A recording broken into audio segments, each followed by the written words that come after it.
You think you know where your story ends, until someone walks in and asks you to rewrite it. It's been 14 months since I'd buried my husband, and 9 months since my stepson asked me something that shattered the rules I thought I lived by. I wish I could say I said no, but grief doesn't make you pure. It makes you human. Raw, exposed, needing something, anything to fill the silence. Grief isn't loud. It doesn't announce itself. It lingers. In the stillness of the house. In the half-made bed. In the cup of coffee you make for someone who isn't there anymore. My husband, Richard. He wasn't cruel, just distant. Always had more to say to his work than he ever said to me. And when he died, it wasn't just him I lost. It was the version of me that existed beside him. I didn't expect Daniel, my stepson, to fill that space. But he showed up. He stayed. He noticed me. And one night, he asked me something that no son should ever ask. But he didn't say it like a son. He said it like a man. I didn't say yes. Not at first. But I didn't say no either. Because when you've been invisible for long enough, even the wrong kind of attention feels like light. That's how it began. Not with love. Not even with lust. But with loneliness, thick, quiet, and hungry. Subscribe now to Heartfelt Tales Unfold, where we don't just tell stories. We unravel the ones hidden deep inside the human heart. Stay with me, because what happened next, I still can't fully explain. But I'll tell you everything. My name is Camille. I was married to Richard for 15 years. He was strong, silent, the kind of man who moved through the world like a closed door, solid, dependable, but never easy to open. He wasn't unkind. He provided, protected, planned. But I don't remember the last time he looked at me like I was more than just part of the house. Our marriage wasn't full of fights. It was full of silence. And sometimes, silence is worse. When Richard died, it wasn't dramatic. No last words.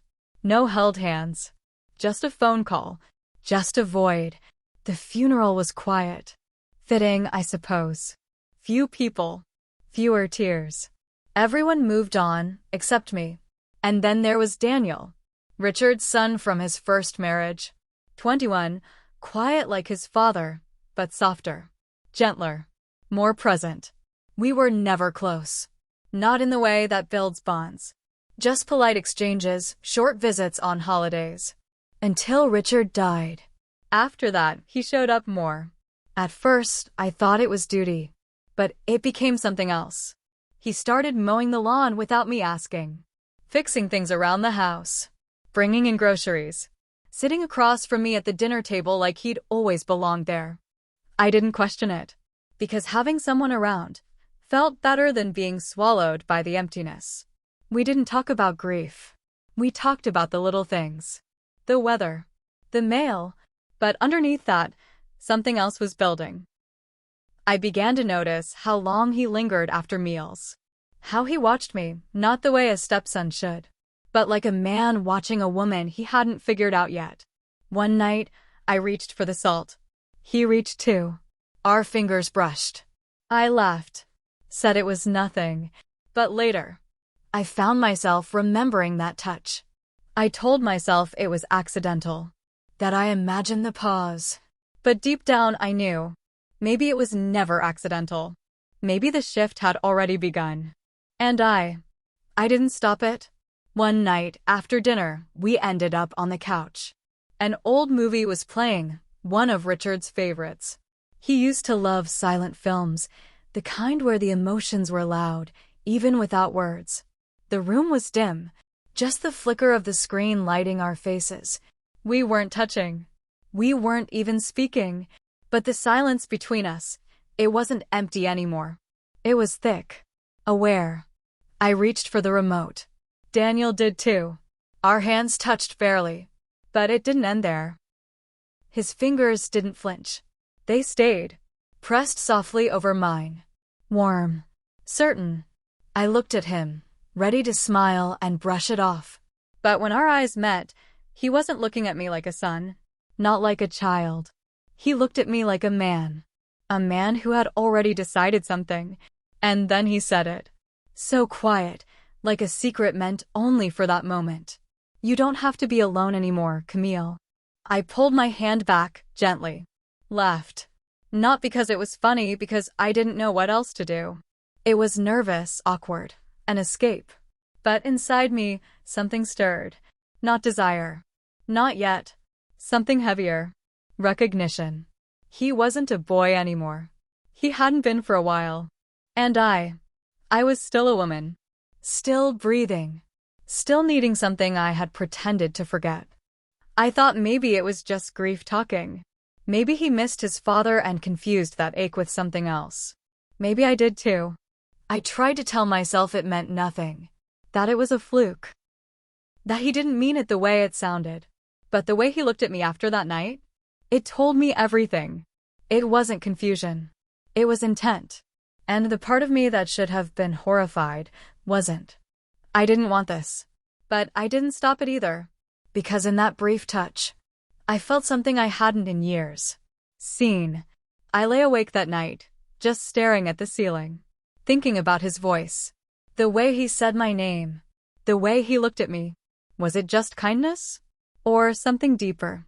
Something I wasn't ready to admit. I turned it over in my head again and again, trying to convince myself that it was innocent. That he was just a grieving young man offering comfort to someone equally broken. But the truth? I hated myself for even wondering. Because the wondering meant I felt something too. And I had no right to. But here's the part no one talks about. Grief doesn't just make you cry. It makes you crave. Touch. Warmth. Connection. A reminder that you're still alive. Since Richard died, no one had looked at me like that. Not even before he died, if I'm being honest. Daniel didn't cross any lines. He didn't touch me inappropriately. He didn't speak with anything more than softness and care.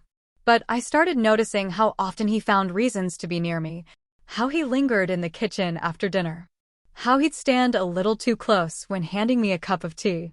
He started picking up groceries I hadn't asked for my favorite snacks, mentioning memories we'd never shared, bringing up little things Richard never noticed. And then one afternoon, I dropped a glass. It shattered on the kitchen floor, and I just froze. Because grief makes even the smallest things feel enormous. He came in, knelt down, and picked up every piece without saying a word. When he looked up at me, he said, "You're doing better than you think, Camille." And I wanted to cry, not because I believed him, but because I needed someone to say it. After that, the shift was harder to ignore. I'd catch him watching me when he thought I wasn't looking. I'd hear his footsteps stop outside my bedroom door, then continue after a pause. And the worst part? I didn't stop it. I told myself I was imagining things. That I was reading into it because I was lonely. That it was grief making shadows where there were none. But then one night, I laughed at something, just a silly comment he made, and he looked at me and said, "You're beautiful when you laugh." And I didn't correct him. I didn't remind him I was his stepmother. I didn't pretend to be shocked or offended. I smiled. And that smile, that one moment, was the beginning of everything that came after. Everything changed the night the power went out. A storm rolled in fast, the kind that makes the air feel charged before the thunder even starts. The lights flickered, then went out completely. I found some candles, set them around the living room. The soft glow made everything feel quieter, more intimate. He offered to stay, just until it passed. Said he didn't want me alone in the dark. I didn't argue. We sat on the floor, backs against the couch, wrapped in silence and flickering light. The only sounds were the storm outside and the way our breathing slowly synced without meaning to. We started talking. About Richard. About everything that never got said. He told me he wished he had more time with his dad. But then he paused and added, "I wish I had more time with you." I looked at him, unsure what to say. He didn't wait. He said, "I saw how he treated you. I always saw it. He never looked at you the way you deserved. Never really listened. I hated it. You deserved more, Camille." There was no anger in his voice. Just heartbreak. Not for his father. For me. Then, he reached out. Slow. Careful. Intentional. He took my hand. Not like before. Not an accident. Not a fleeting brush. This time, it was deliberate. He held it like he meant to, and I didn't pull away. I should have. Every thought in my head was screaming that I should. But my heart was silent. And that silence said more than any excuse I could have given. We didn't kiss. We didn't touch in any other way. But the way he looked at me, it was a crossing. A choice. One I didn't stop. His thumb moved gently over the back of my hand. And for a second, I closed my eyes. Just to feel something real. I wanted to tell him to leave. To tell him we couldn't keep doing this. But I didn't. Instead, I sat there, letting him hold me in that small, unspoken way. When the storm passed and the lights flickered back on, he let go slowly. But the space between us was no longer innocent. He stood, said goodnight, and walked to the guest room like nothing had happened. I sat there for a long time after, my hand still warm where his had been. I went to bed that night with a storm inside me bigger than the one outside. And yet, the next morning, I made him breakfast. Scrambled eggs, toast, coffee the way he liked it. I didn't say a word about what had happened. Neither did he. But something had shifted. And we both knew it. It happened on a Thursday. A quiet day. The kind that doesn't give you any warning. I was folding laundry near the window when I saw him pull up. He had flowers in his hand, white lilies, Richard's favorite. He stepped inside, said they were for the grave. But then, he held them out to me. You should have them, he said. You kept him grounded more than anyone ever did. I took them. I smiled. I didn't know what to say. He followed me into the kitchen while I filled a vase. The silence between us was familiar now, but heavier. I placed the flowers down, turned to thank him. He stepped closer. There wasn't any rush. No sudden move. Just closeness. Intentional. Unmistakable. He reached out, tucked a strand of hair behind my ear. And I didn't flinch. I should have. I should have moved. Should have said something. But I didn't.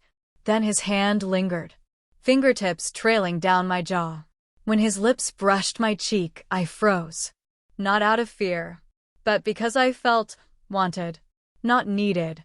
Not pitied. Wanted. He paused there, his breath warm against my skin. Waiting. Giving me the choice.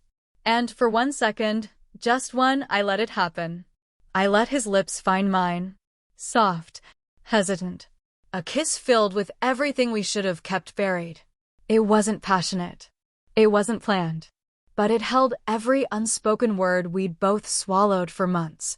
Desire, grief, confusion, guilt, all tangled into one moment that should have never happened. I pulled away first, shaking, ashamed. I couldn't look him in the eye. I turned my back, trying to catch my breath, trying to remember who I was.